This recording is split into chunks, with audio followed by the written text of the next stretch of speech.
नमस्कार, मैं हूं मनोज मनु। आप देख रहे हैं समझिए.com। जी हां, तमाम सारी बातों के बीच एक मुद्दे को लेकर मैं आज आया हूं। वो मुद्दा बहुत बड़ा है।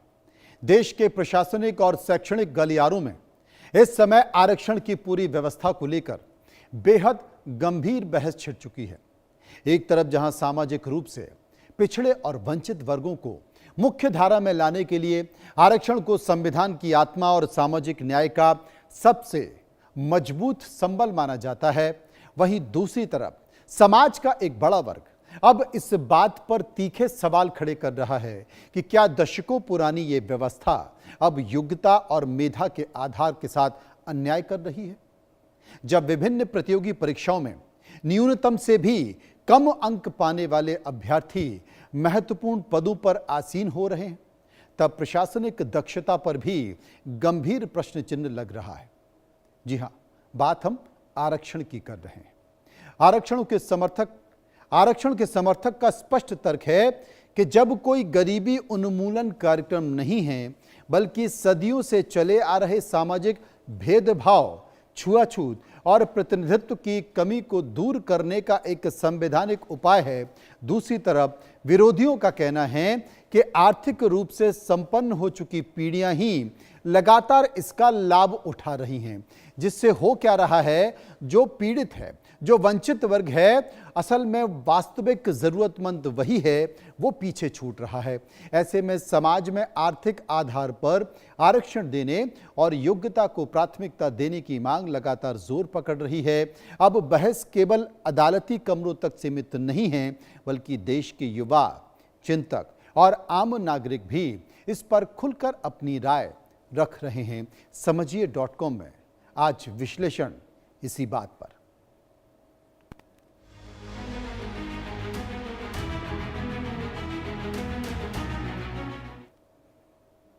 पूरे देश में आरक्षण को लेकर बहस चल रही है। आरक्षण को लेकर बहस इस बात को लेकर चल रही है कि क्या क्रीमी लेयर के बारे में विस्तार से चर्चा करनी चाहिए, क्योंकि देश भर के युवा और नीति विशेषज्ञों के बीच आरक्षण को समाप्त करने या इसकी व्यापक समीक्षा करने की मांग तेजी से जोर पकड़ रही है, सड़कों पर देखी जा रही है। इस मांग के पीछे सबसे मुख्य कारण क्या माना जा रहा है? यही कि वर्तमान आरक्षण व्यवस्था के चलते कई बार अत्यधिक प्रतिभाशाली और योग्य अभ्यर्थी बेहद मामूली अंकों के साथ प्रतियोगिता से बाहर हो जाते हैं, जबकि आरक्षित वर्ग के उम्मीदवार बहुत कम अंक लाकर भी शीर्ष पदों पर चयनित हो जाते हैं। इससे युवाओं के मन में निराशा और असंतोष की भावना पनप रही है। आलोचकों का तर्क है कि दशकों पुरानी ये नीति अब अपने मूल उद्देश्य से भटक चुकी है और आरक्षण की व्यवस्था समाज में जिस लिए की गई थी, क्या वाकई उससे पीड़ित वंचित वर्ग को लाभ मिल रहा है, या फिर कुछ ऐसे लोग हैं जो ऊपर आ गए हैं इसी समाज के, वो इसका फायदा उठा रहे हैं। असल में राजधानी के ऐतिहासिक जंतर मंतर पर हुए हालिया विरोध प्रदर्शन ने आरक्षण की व्यवस्था के खिलाफ चल रही बहस में बारूद का काम कर दिया है। विभिन्न राज्यों से आए युवाओं, छात्र संगठन और प्रबुद्ध नागरिकों ने जब अपनी आवाज को बुलंद किया, तो यह आंदोलन केवल एक स्थान तक सीमित नहीं रहकर सोशल मीडिया और देश के कोने कोने में फैल गया। दिल्ली के जंतर मंतर पर प्रदर्शन के बाद इसके सुधार की मांग को लेकर सोशल मीडिया एक्टिविस्ट और छात्रों द्वारा बनाई गई आवाज भी उठाई जा रही है। सोशल मीडिया और डिजिटल प्लेटफॉर्म्स पर आरक्षण हटाओ आंदोलन यानी कि RHA के तहत जातिगत आरक्षण को समाप्त करने या इसमें सुधार की मांग उठाई जा रही है। नीट और अन्य प्रतियोगी परीक्षाओं से जुड़े कुछ और छात्र कार्यकर्ताओं का तर्क है कि उच्च शिक्षा और सरकारी नौकरियों में अवसर केवल योग्यता या फिर आर्थिक स्थिति के आधार पर मिलने चाहिए। कहा यह भी जा रहा है कि इस मुद्दे को लेकर जंतर मंतर पर प्रदर्शन करने के लिए आवेदन दिए गए थे, जिन पर प्रशासनिक और पुलिस स्तर पर भी संज्ञान लिया जा रहा है, उस पर भी विचार किया जा रहा है, उसकी भी चर्चा की जा रही है। लेकिन अनोखा एक केस है। राजस्थान लोक सेवा आयोग से जुड़ा एक मामला तब सार्वजनिक हुआ जब उसने पूरी परीक्षा प्रणाली और योग्यता के मापदंडों पर गंभीर सवाल खड़े कर दिए। टाइमलाइन के अनुसार प्रतियोगी परीक्षा का परिणाम घोषित होते ही ये बात सामने आ गई है कि आरक्षित श्रेणी के तहत एक अभ्यर्थी ने जीके के पर्चे में 0 अंक प्राप्त किए, जबकि गणित जैसे गंभीर विषय में उसने -9.79 अंक हासिल किए। बावजूद इसके न्यूनतम कट ऑफ नियम और आरक्षण के प्रावधानों के चलते उस अभ्यर्थी का चयन गणित के शिक्षक पद के लिए कर दिया गया। जब यह मार्कशीट सोशल मीडिया पर वायरल हुई तो शिक्षा जगत और मेधावी छात्रों में हड़कंप मच गया। लोगों ने तीखे सवाल पूछे। जो व्यक्ति खुद गणित विषय में कम अंक या फिर माइनस में ऋणात्मक अंक ला रहा है, वो स्कूल में जाकर भावी पीढ़ी को गणित कैसे पढ़ाएगा? इस घटनाक्रम ने प्रशासनिक व्यवस्था में न्यूनतम अर्हता अंक यानी कि मिनिमम क्वालिफाइंग मार्क्स तक ना होने की खामी को पूरी तरह से उजागर कर दिया। और जब आपके पास इतने भी नहीं है, नंबर नहीं है, उसके बाद आप सिलेक्ट हो जाते हैं, तो फिर आपका क्या कहना? अयोग्यता लोगों का नियुक्ति में बहस सबसे बड़े एक प्रमुखता से दिया जा रहा है। हालांकि यह घटना फरवरी 2018 की है। इसको लेकर तत्कालीन राजस्थान लोक सेवा आयोग के अध्यक्ष डॉक्टर राधेश्याम गर्ग ने कहा है कि नियमों के अनुसार ही अभ्यर्थी का चयन हुआ है। संबंधित कैटेगरी में अभ्यर्थी तलाशने के लिए जहां तक भी कट ऑफ जाती है, वहां तक अभ्यर्थी यानी कि जिसने आवेदन किया है उसको शामिल किया जाता है।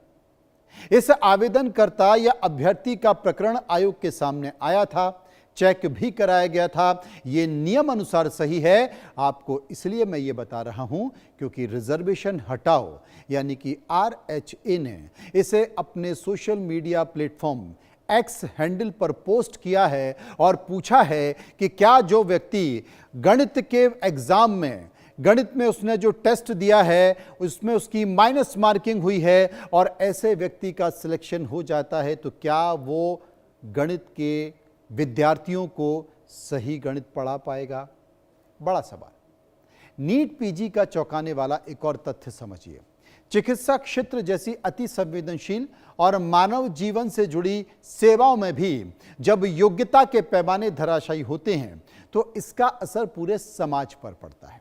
नीट पीजी परीक्षा का एक ऐसा ही हैरान कर देने वाला मामला सामने आ गया, जहां पर 800 अंकों की परीक्षा में मात्र 800 अंकों की परीक्षा में मात्र 1 अंक पाने वाले एक अभ्यर्थी ने तेलंगाना के एक प्रमुख मेडिकल कॉलेज में MS ऑर्थोपेडिक्स जैसी प्रतिष्ठित परास्नातक सीट पर दाखिल हासिल कर लिया, यानी कि उसे एडमिशन मिल गया।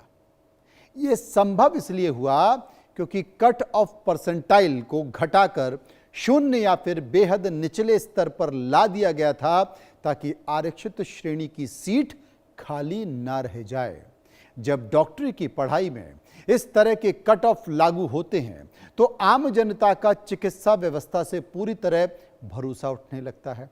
इसके अलावा देश के अन्य हिस्सों में भी ऐसे कई सारे मामले सामने आ रहे हैं जहां पर तकनीकी और प्रशासनिक सेवाओं में बेहद कम अंक पाने वाले अभ्यर्थियों को केवल कोटे के कारण बड़े पदों पर जिम्मेदारी सौंप दी जाती है, जिससे योग्य अभ्यर्थियों की प्रतिभाएं दम तोड़ रही हैं और प्रशासनिक व्यवस्थाओं पर भी सवाल उठाए जा रहे हैं कि योग्य उम्मीदवार अगर आरक्षण से आएंगे तो वाकई क्या वो अपनी जिम्मेदारी को पूरी तरह से निभा पाएंगे?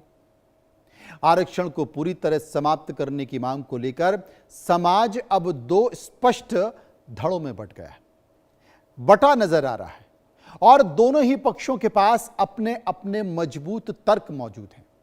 एक और जहां आलोचकों का मानना है कि जाति आधारित आरक्षण ने समाज में एक नया विभाजन पैदा कर दिया है, जिससे मेधावी छात्रों का पलायन हो रहा है और प्रशासनिक दक्षता प्रभावित हो रही है। उनका यह भी कहना है कि जब तक योग्यता को सर्वोच्च स्थान नहीं दिया जाएगा तब तक देश की व्यवस्था में सर्वोच्च उत्कृष्टता हासिल करना संभव नहीं है। दूसरी ओर तर्क क्या है?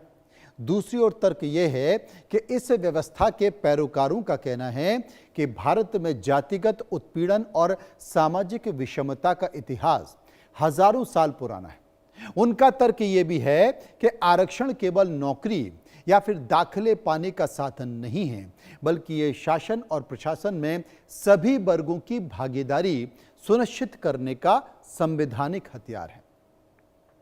यदि बिना सामाजिक बराबरी के आरक्षण हटा दिया गया तो सदियों से वंचित रह रहे वर्ग फिर से मुख्य धारा से कट जाएंगे।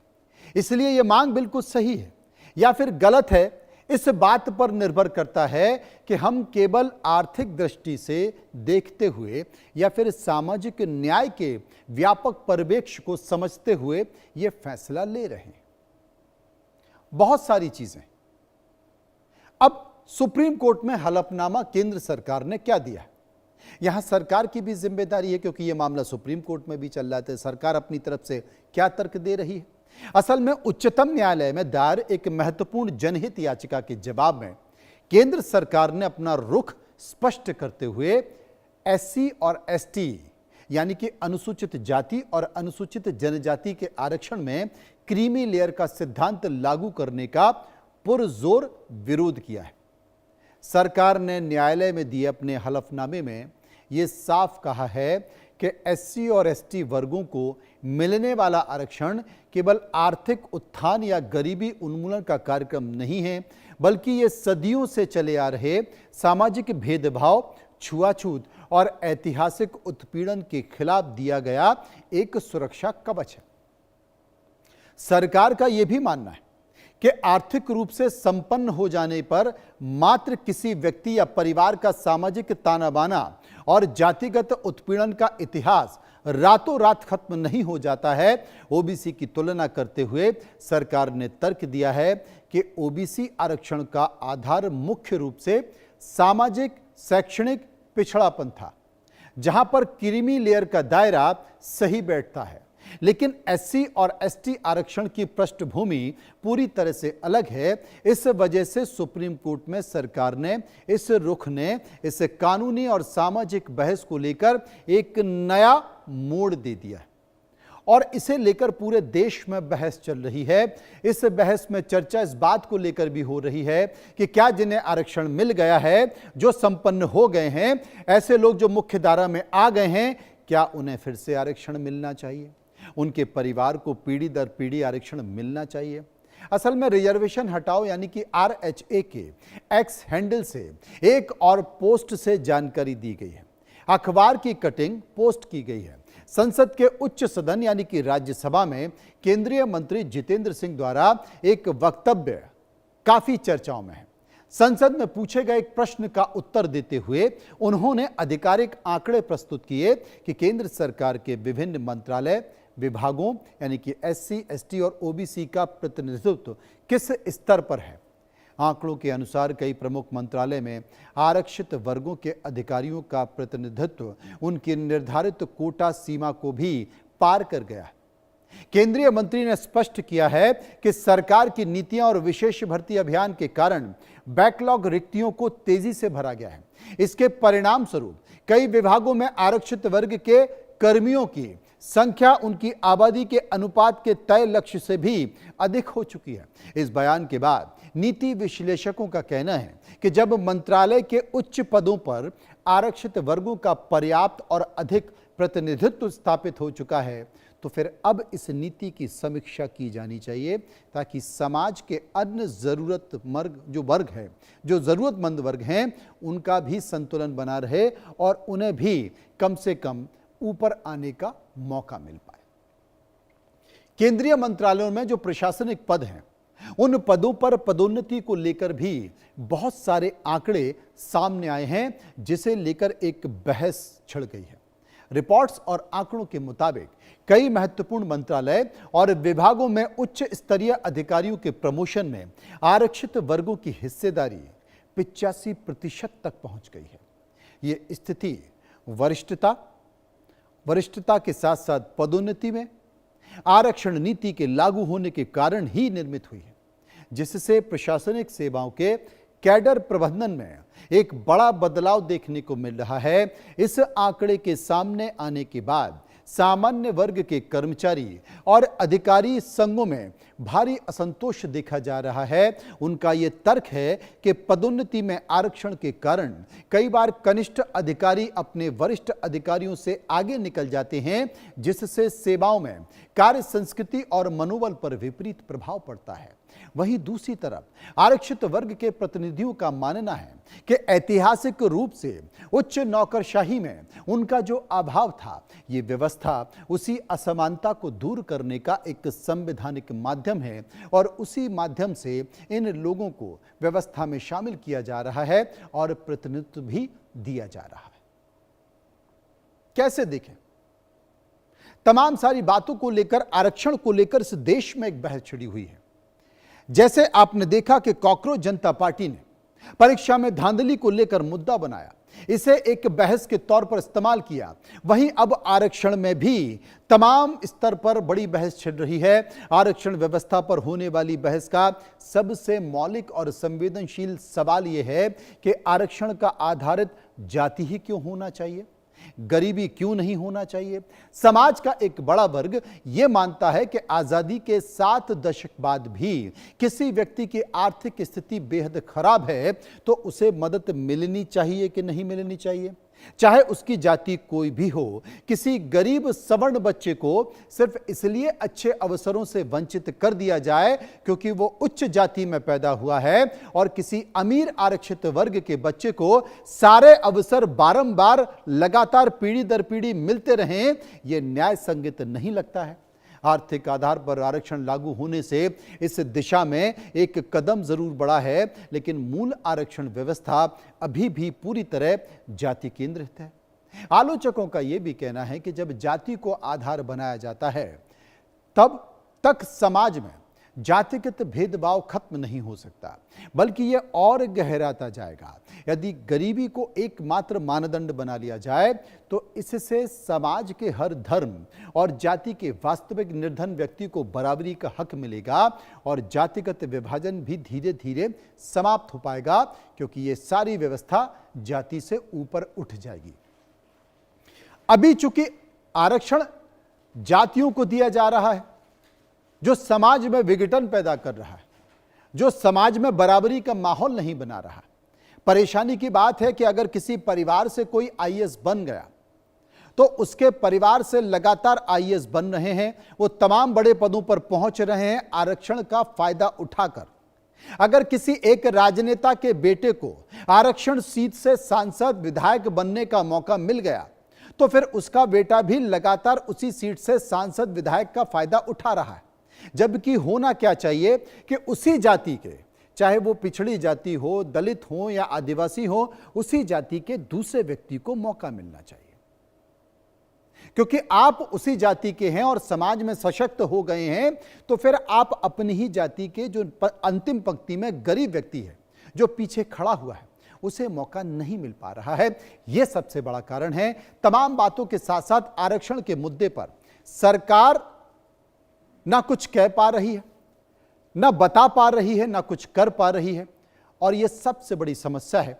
मुझे लगता है कि आने वाले समय में सरकारों में, समाज में और देश में इसे लेकर भी एक बहस छिड़ेगी।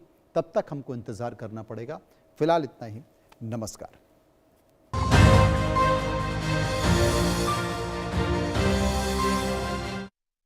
प्रेजेंटेड बाय चने का असली स्वाद, MDH